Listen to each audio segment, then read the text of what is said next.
Ռեոփեն մեդիայի ուղիղ եթերում իր աշխատանքն է սկսում Ռի Նյուզ լրատվականը, մենք աշխատում ենք հանուն Հայաստանի Հանրապետության, ես Լուսինեն եմ Ղարսայան, բարի լույս։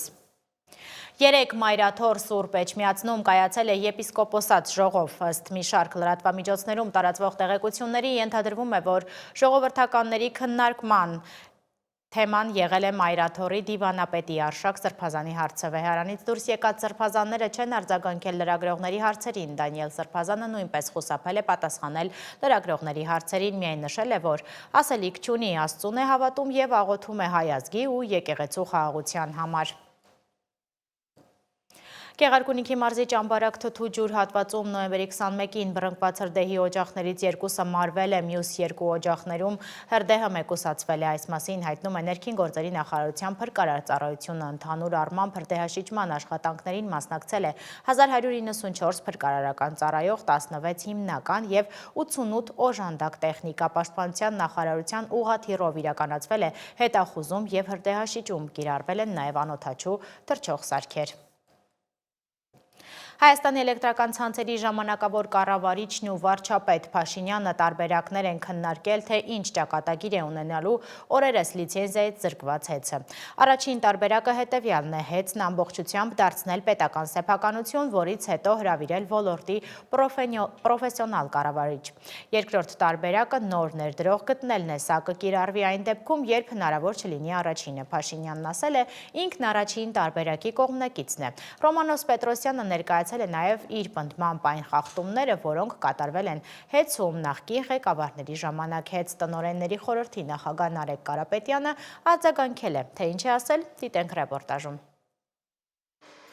Հեծին լիցենզիայից զրկելուց օրերան ժամանակավոր կառավարիչ Ռոմանոս Պետրոսյանը վարչապետին ներկայացնում է կառույցում տիրող իրավիճակը։ Հեծում իշխանության ներկայացուցչի պնդմամբ ջնջվել է կառույցի նախորդ 6 տարվա տվյալների բազան։ Նա այս ամենը լուրջ խնդիր է համարում եւ նշում, որ այն հեծին լիցենզիայից զրկելու հիմնական 6 պատճառներից մեկն է։ 2025 թվականի ընթացիկ տարվա հունվար ամսվա առաջին օրերին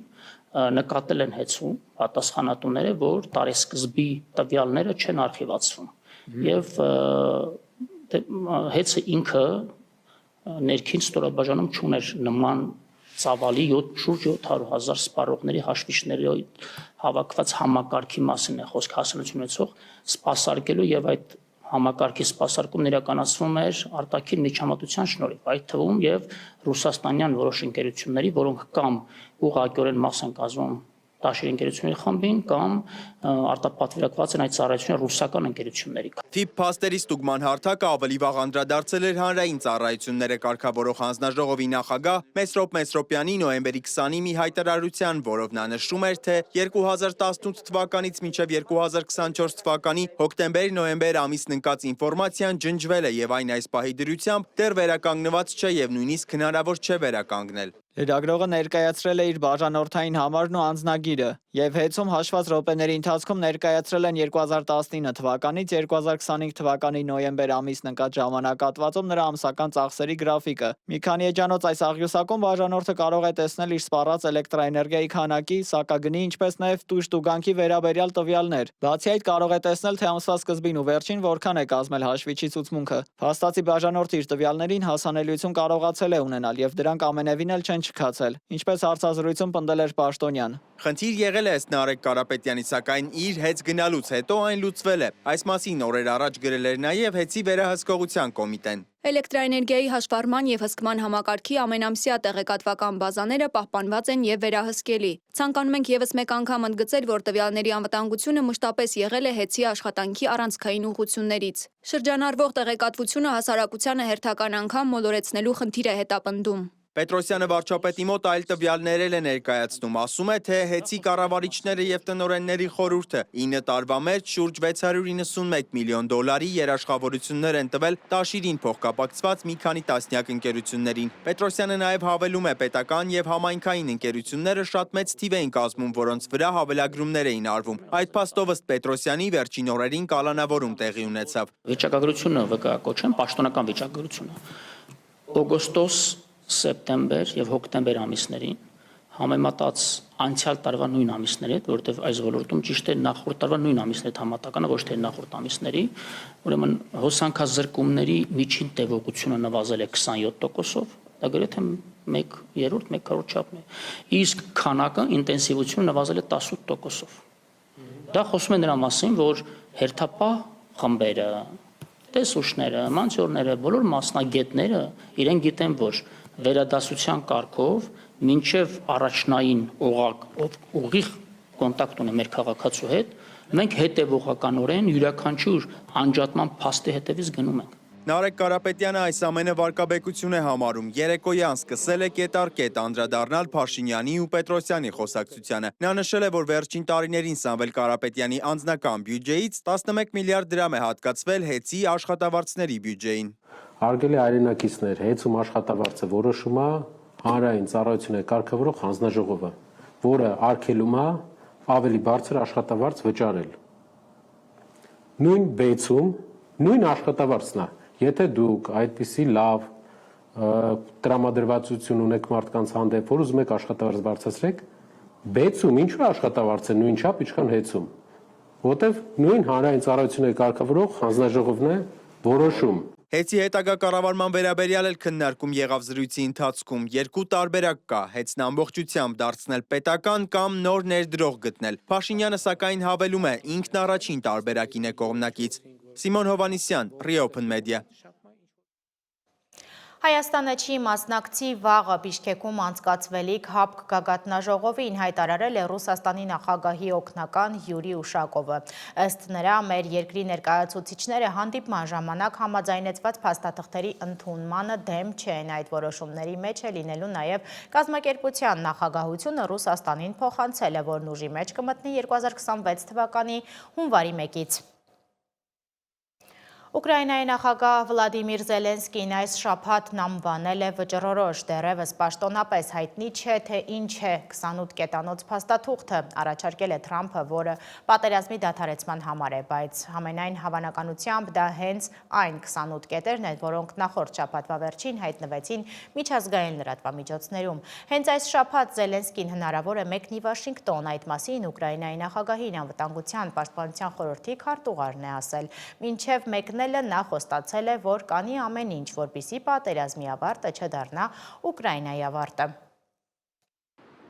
Դոնալդ Թրամփի վարչակազմը կտրուկ սաստկացրել է ճնշումը Վենեսուելայի նկատմամբ։ Իշխանությունների հետ կապվող Կարտել դե լոս Սոլեսը ճանաչվել է ահաբեկչական կազմակերպություն եւ Կարիբյան ավազանում, այդ թվում Պուերտո Ռիկոյում կուտակելով աննախադեպ ռազմական ուժեր։ Վաշինգտոնը վերականգնում է տարածաշրջանի ռազմավարական ենթակառուցվածքները, նախապատրաստելով Վենեսուելայի դեմ հնարավոր նոր գործողությունների, պաշտոնապես հիմնավորելով թիմրամիջոցների դեմ պայքարով։ Ի պատասխան նախագահ Մադուրոն հերքել է բոլոր մեղադրանքները Միացյալ Նահանգների քաղաքականությունը որակելով որպես նավթային պաշարներին տիրանալու նպատակով իշխանափոխության փորձ։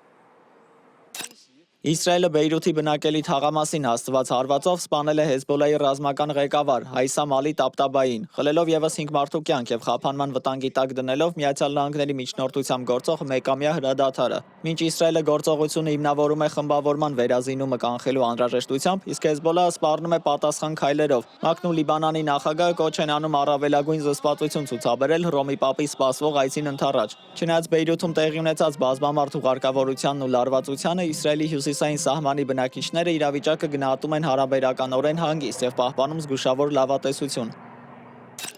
Միացյալ Նահանգների եւ Իսրայելի հովանավորությամբ գործող Գազայի հումանիտար հիմնադրամը հայտարարել է առաքելության ավարտի մասին։ Օգնության բաշխման կետերին հասնելու ճանապարհին հարյուրավոր պաղեստինցիների մահվան դեպքերի պատճառով առաջացած քննադատությունների ալիքի եւ հոկտեմբերյան հրադադարից հետո գործողությունների կասեցման ֆոնին։ Կազմակերպությունը, որը շրջանցում էր ՄԱԿ-ի ավանդական մեխանիզմները, նշել է, որ իր կիրառած մոդելը կընդլայնի Դոնալդ Թրամփի խաղաղության ծրագրի շրջանակում ձևավորվող բազմազ կենտրոնը։ Համասը ողջունել է փակումը, պահանջելով պատասխանատվության ենթարկել կազմակերպիչներին, իսկ ՄԱԿ-ը հստակեցրել է, որ երբեք չի համագործակցել այդ կառույցի հետ։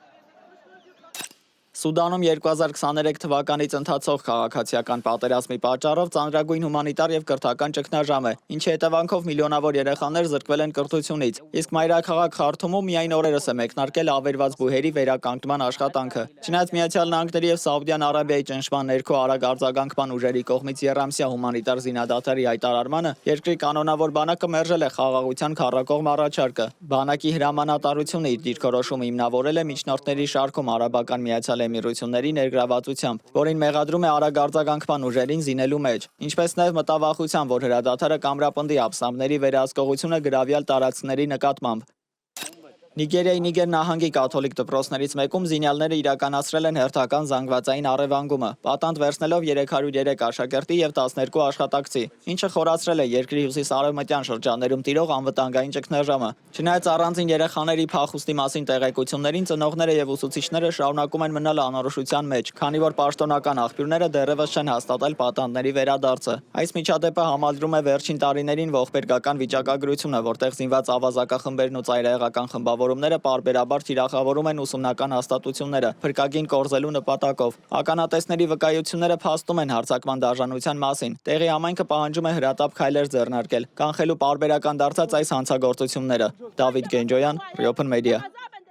Քրեական ոստիկանությունը բացահայտել ու կասեցրել է հանցավոր զանգերի կենտրոնի գործունեությունը, խումբը զբաղվել է այլ երկրներում գումարային շորթումներով եղել մեծ ցանցի մի մասը։ Իրավապահները նշում են, որ այլ երկրներում էլ գործում են էլի նմանատիպ խմբեր, որոնք կիբերխաբեություններով են զբաղված Հայաստանի քաղաքացիների շրջանում։ Մի խոսքով, ինչպես է աշխատում այս համակարգը եւ ինչպես պետք է պաշտպանվել համակարգչային խորամանքներից, փորձել է պարզել իմ գործընկեր Մերի Դանելյանը։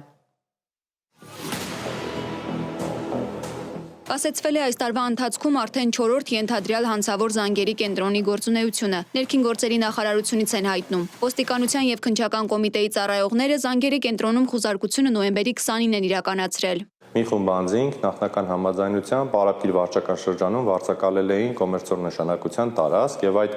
տարածքում տեղակայել էին զանգերի կենտրոնների համար նախատեսված համակարգչային տեխնիկան։ Հետագայում ձեռնարկած միջոցառումներով պարզվեց, որ այդ զանգերի կենտրոնը ուներ հանցավոր ուղղվածություն եւ նախատեսված էր առանձնապես խոշոր չափերով համակարգչային հափշտակություններ կատարելու համար։ Գերատեսչությունից վստահեցնում են, թե Հայաստանում գործող նմանատիպ առերևույթ հանցավոր կազմակերպությունները փոխկապակցված են այլ պետություններում նույն մեխանիզմը կիրառող այլ կառույցների հետ, որոնք իրենց հերթին թիրախավորում են մեր հանրապետության քաղաքացիներին։ Հնարավոր եղավ պարզել նշված հանցավոր զանգերի կենտրոնի մեջ ներգրաված յուրաքանչյուր հանձի դերակատարությունը,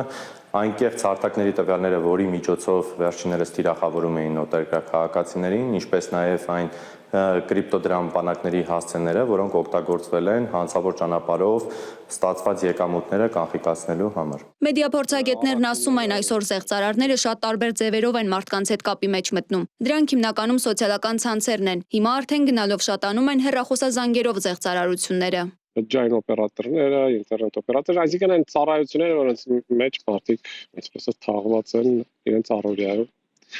եւ այդտեղ փորձում են մտնել։ Իսկ ինչպես հասկանալ, որ գործ ունենք զեղծարարների հետ։ Պետք է իմանալ մի քանի պարզ կանոն։ Եթե ձեզնից ուզում են անձնական տվյալներ, գաղտնաբար, քարտային կամ բանկային հաշվեհամար, կամ խնդրում են հեռախոսի համակարգչի մեջ ինչ-որ գործողություններ անել, ուրեմն զեղծարարների թիրախում եք հայտնվել։ Եթե նման զանգ կա կամ նամակ կա, այստեղ շատ պարզ է, եթե մարդ մենը փոքրիկ կասկած ազգում, կամ ինչպես ասացի, իրենից ավել պակաս բան են ուզում, կամ ինքը լավ չի հասկանում ինչ է իրենից ուզում, ամենալավը դադարել զանգը, առաջնային կապնել այն ընկերության հետ, որի անունից ձեր հետ խոսել էին, իսկ հետո եթե լուրջ գործա իրավապահ մարմիններին։ Մեդիափորձագետի խոսքով զեղծարարների տեսադաշտում միայն տարեցներն ու ժամանակակից տեխնոլոգիաներից ոչ այդքան լավ հասկացողները չեն։ Նրանք փորձում են թիրախավորել բոլորին, պարբերաբար թարմացնելով խարդախ, խորամանկ, բազմաքայլ սցենարներ։ Մերի Դանիելյան, Open Media։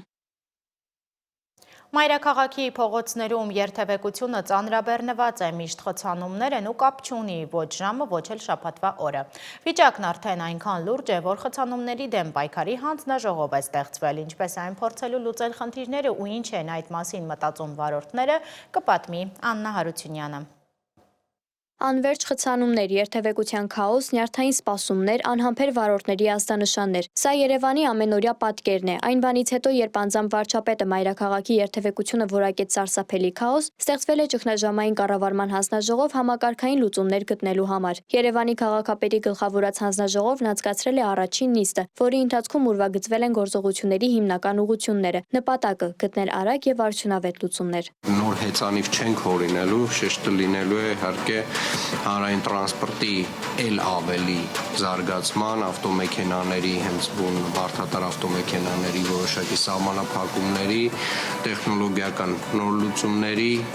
եւ այն ինչը որ կարող ենք քննարկել եւ իրականացնել կարճաժամկետում։ Քաղաքապետը նաև հիշեցրեց քաղաքային շարժունակության առաջնահերթությունների հիերարխիայի մասին։ Հիմնարար սկզբունք, որը պետք է ուղղորդի հանձնաժողովին իր հետագա որոշումներում։ Անվտանգությունը որպես առաջնահերթություն ֆիքսենք, որովհետև այնուամենայնիվ վերհիշենք, որ բուրգի վերևում հետիոտն է, հետո գալիս են հեծանվային եւ այդ տեսակի տրանսպորտային միջոցները, գալիս է հասարակական տրանսպորտը եւ ամենավերջում իր կարեւորության աստիճանով գալիս են ավտոմեքենաները։ Պայմանավորվեցինք 18 խաչմերուկների լուսացույցերի մրցույթի փաթեթում։ Ավտոբուսային գծերը դուք արդեն կներկայացնեք բոլորին եւ իհարկե ամենակարևոր հարցը, որը որ ֆիքսեցինք նաեւ պոտենցիալ սահմանափակումների օրակարգը, որը հաջորդ անգամ հենց դա պոտենցիալ քննարկենք։ Քաղաքացիական հասարակության փորձագետները զգուշացնում են, որ լուծումը պահանջում է համալիր մոտեցում։ Վարորդի ինկեր հասարակական կազմակերպության նախագահ Տիգրան Քեյանը համոզված է, որ խնդրի լուծման առաջին քայլերից մեկը պետք է լինի քաղաքի երթևեկության սխեմայի արմատական վերանայումը։ Մենք վերջերս քաղաքապետարանի կողմից մի շարք փողոցները միակողմանի են դարձվում, բայց այդ գործընթացը պետքա շարունակական լինի եւ Երևան քաղաքում դեպի աչակողմե երթևեկությունը կոչվում, այդ երթևեկությունը պետքա փոփոխվի հենց այդպես, այսինքն միակողմանի փողոցներով, այսինքն դեպի աջ երթևեկելով վարորդները պետքա հասնեն իրենց ուզած ցանկացած կետին։ Տիգրան Քեյանը պնդում է ոչ միայն ավտոբուսային գծեր ստեղծելու, այլև երթևեկության այլ ասպեկտները կարգավորելու անհրաժեշտության մասին։ Քաղաքային տրանսպորտի հետ նաև պետքա թույլատրվի այն տրանսպորտային միջոցներին, օրինակի համար տաքսին, տաքսին պետքա նաև իրավունք ունենա այդ գոտիով երթևեկի։ Բայց մենք պետքա մինչ այդ որոշումը կայացնել եւ այդ հնարավորությունը օրենքով տալը, մենք տարբերակում ունենանք, թե ովքեր են տաքսի ծառայություն մատուցողները, որ տրանսպորտային միջոցներ են։ Դրա համար այդ ոլորտը արմատական պետքա կարգավորվի ոչ միայն հարկման համակարգով, որը վերջերս նաև փոփոխություն արեցին, այլ նաև որոշակի լիցենզավորման կամ առանց լիցենզավորման որոշակի պահանջներ պետք է թելադրվի։ Քեյանը մատնանշում է նաև մեկ այլ վճռորոշ գործոն։ Հենց վարորդների կարգապահությունը, որոնց կանոնների անտեսումն էլ ավելի է խորացնում խցանումները։ Վարորդները պետք է իրենց երթևեկության գոտիները շատ հաճախ չփոփոխեն, չփորձեն ինչ-որ մի մեքենա շրջանցելու համար մի 3 մեքենայի համար խոչընդոտ հանդիսանան։ Դրանով չստեղծեն վթարային իրավիճակներ, դրանով վթարներ չլինեն։ Իսկ ինչ են մտածում այս ամենի մասին վարորդները։ Մենք փորձել ենք պարզել, արդյոք նրանք նկատել են որևէ դրական տեղաշարժ վերջին փոփոխություններից հետո։ Արդեն խթանումներ ա բոլորը։ Ինչին գոլնենք։ Այս վիճակը գոլնելու բան չկա, ցավը տանը։ Որ չես կարողանում աշխատես քշես, ինչ կայնում է ժամերով այս պրոբկի խաթր չես քշում։ Ոչ մի տարբերություն ես չեմ զգացել։ Ոչ մի բան չի փոխվել։ Չէր փոխվել։ Ինչ ա կատարվում։ Կենտրոն կարում ես մտնես։ Չես կամ, չեմ ասում ես կողքերը։ Մենք որ երկրորդական կար, դրանք էլ մաշնիկն են կայնած փակած, всё, կայնած վիճակը։ Տաքսի ես քշում, ասում ես իշխտեղը չես եթեն։ Հանուն այդ պրոբկի չես եթեն։ Թե որքանով արդյունավետ կլինեն ձեռնարկվող քայլերը եւ երբ երևանցիները կզգան իրական փոփոխությունը, ցույց կտան առաջիկա ամիսները։ Աննա Հարությունյան, Լևոն Ոսկանյան, Reopen Media։ Խցանումների ժամանակ մեքենաներից մեծ քանակությամբ թունավոր օդ է արտանետվում ու վատ թարացնում Երևանի առանց այն էլ աղտոտված օդի վիճակը, բայց դա իհարկե պատճառներից միայն մեկն է։ Ձմռան մոտենալուն զուգահեռ էլի գործոններ են գումարվում, ըստ քաղաքապետի այս օրերին Երևանի որոշ շրջաններում օդի աղտոտվածության աստիճանը կրկին հատել է թույլատրելի շեմը քաղաքացիների կողմից այրվող տերևների պատճառով։ Հենց այսօր առողջապահության նախարարությունը հայտարարություն է տարածել ու հորդորել չայրել չոր տերևները, քանի որ դրա հետևանքով արտազատվող ծուխն ու վնասակար նյութերը լուրջ վտանգ են ներկայացնում։ Կարող են լինել սրտանոթային խնդիրների սրացում, գլխացավ, հոգնածություն ու հատկապես խոցելի են երեխաները։ Ձմռան մոտենալուն զուգահեռ Երևանում քայլելը առողջության համար ավելի վտանգավոր է դառնում։ Սովորական դարձած փոշուն գումարվում են այրված տերևների արտանետած գազերը, սառը օդի կուտակումը։ Հենց երեկ Երևանի քաղաքապետ Տիգրան Ավինյանը հայտարարեց, որ վառված տերևների արտանետած գազերը ավելի վտանգավոր են, քան շինարարական աղբը։ Հիմա այսինքն քաղաքացիների միակ հույսը մնում է քամին կամ սպասվող ձյունը։ սրվում է խնդիրը հենց ձմեռվա ամիսներին եւ մասնավորապես նախորդ գիշեր մենք արձանագրեցինք օդի որակի էական վատթարացում պայմանավորված Հայաստանի Հանրապետության տարբեր հատվածներում խոշոր հրդեհներով, մասնավորապես օրինակ Ճամբարակում խոշոր հրդեհներ էին տեղի ունենում, բայց իհարկե խոշոր հրդեհները մի վտանգավոր երևույթ են եւ ուզում եմ շատ հստակ արձանագրել այս տեսակ հրդեհները եւ իրենցից արտանետված տոքսինները, նյութերը էականորեն ավելի վտանգավոր են, քան շինարարական փոշին, քան այն փոշին, որի դեմ մենք շատ ինտենսիվ պայքարում ենք։ Երեկվա տվյալներով օդի աղտոտվածության մակարդակը Ավանարինջում 708 բալ էր։ Այն ամենաբարձրն էր ոչ միայն Հայաստանում, այլև ամբողջ աշխարհում։ Մեր նկարահանման պահին ամենաբարձր ցուցանիշը էլի Արինջում է 527։ Տարվա այս եղանակին շատերը վառելափայտով են ջեռուցում իրենց տները։ Ավինյանի խոսքով, երբ դրան զուգահեռ բակերում տերևներ ու աղբ են այրում, աղտոտիչները երկար ժամանակ մնում են օդում, ու այդ օդը մենք շնչում ենք։ Տեսեք, օրինակ վերջին նոյեմբերի 18-ից սկսած մինչև 3 օդի աղտոտված օդի մեջ մթնոլորտային օդում ազոտի երկօքսիդի կոնցենտրացիան որոշակիորեն աճում է եւ եթե նախորդող շաբաթների ընթացքում մենք չունեինք սահմանային թույլատրելի կոնցենտրացիայից գերազանցում, արդեն նոյեմբերի 18-ից սկսած որոշ հատվածներում ունենք քաղաքի որոշ հատվածներում ունենք սահմանային թույլատրելի կոնցենտրացիայից արդեն գերազանցում։ Հիմա տարբեր մեթոդներով չափում են օդում փոշու ու տարբեր տարրերի կոնցենտրացիան։ Համացանցում տարածված է փոշեկուլի անցքը անձեռոցիկով փակելը ու որոշ ժամանակ միացնելը։ Սա իր գիտական տարբերակը ունի։ Նախորդ կշռում ենք մաքուր ֆիլտրը շերքով ու 4 նիշի ճշգրտությամբ ուղարկում ենք նմուշարման, այստեղ նույնպես պոմպի միջոցով է օդը կլանվում, ծավալն ենք հաշվի առնում, վերջնական արդյունքում արդեն նմուշարված օդից կլանված փոշին մենք կշռում ենք նորից կշերքով ու մաքուր եւ արդեն նմուշարված ֆիլտրի վրա արդեն ծավալից ելնելով նորից գրանցում ենք օդում փոշու պարունակությունը միլիգրամ մետր խորանարդով։ Մասնագետի խոսքով ցրտերի հետ սառը օդը մնում ու կուտակվում է Երևանում ու ամբողջ Արարատյան գոգավորությունում։ Օդի տուրբուլենտականությունը ու քամիները դադարում են, ինչի հետևանքով մայրաքաղաքում օդի աղտոտվածությունը խտանում է։ Անի Հովհաննիսյան, Վարդան Պողոսյան, Էդգար Գուլոյան, Ռեոփան մեդիա։ Այս ժամի համար նախատեսել էինք այսքանը, մեր հաջորդ թողարկումը ժամը 13-ին է, հաջողություն։